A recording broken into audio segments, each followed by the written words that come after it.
I've often asked myself this question: why don't women dream bigger? And this is even a bigger question because the first part of that question is, why don't women actually dream? And I always say end. It's not an end after a question. What's so fascinating about this question is women don't even realize that this is what is happening until it's pointed out to them. I was in a coaching session with a client recently, and she says, I don't know what I want, because ever since she started working with us a few months ago, that has been her assignment. Determine what you want. I always ask my clients to decide what they want. This is the most important question you can ever ask yourself if you never ask yourself any questions. What do you want? So she's been working on that for months. And when we coached, what came up was there's just fear. The fear of what I want is not big enough. Or the fear of what I want is too big for me or impossible. I said, oh, so the truth is not that you don't know what you want, is that you're afraid of what you want. Because if you own what you want, then your brain offers you 17,000 reasons why you can't make it happen. You don't know the how, so you might as well not even want it because you're going to be disappointed since you don't know the how. So the truth isn't that you don't know what you want. Women always know what they want. The truth is you're afraid to own what you want because that means you actually may not make it happen. And here is an insidious part of this question or this answer, is that it's very possible that you could make it happen, but living this new way of living after you make it happen is also really risky in your mind. So it's best to just hide behind, I don't know what I want. I'm very confused.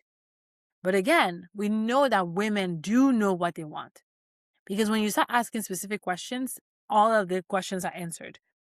Where will you be? What would you be wearing? How many people will be around you?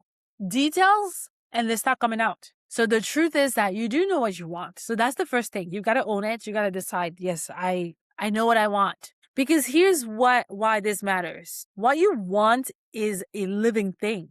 It's a desire inside of your heart that is there.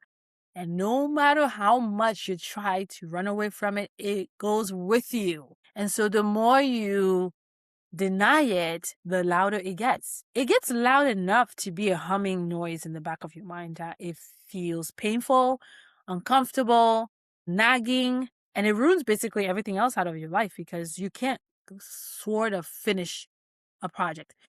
And I'm talking financially speaking.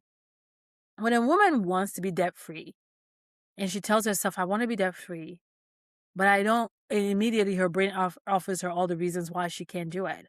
So she'll be like, I don't think I can pay this debt off in my lifetime. I don't think I can pay the debt off while I'm living my life. I don't think I can find the job that's going to give me the extra money that I need to pay the debt off. Any of the reasons that can come up. What she's doing is arguing with the truth in her heart. And every time you do that, you lose. You're draining your own energy from the energy you could be using to fulfill your dream. Because that noise, that nagging from your brain follows you everywhere. And it affects everything you do. Because every time you prove to yourself that you can't fulfill the dream that's within your heart, you're also proving that anything else you want to achieve is not achievable. So all of a sudden you find yourself in these patterns of starting things and not finishing them. Just because you didn't even want to own a financial goal or a financial desire. So again, it's not because you don't know what you want, it's just that you're afraid. And you're not the only one responsible for this. Women have been socialized to not own their dreams for a very long time.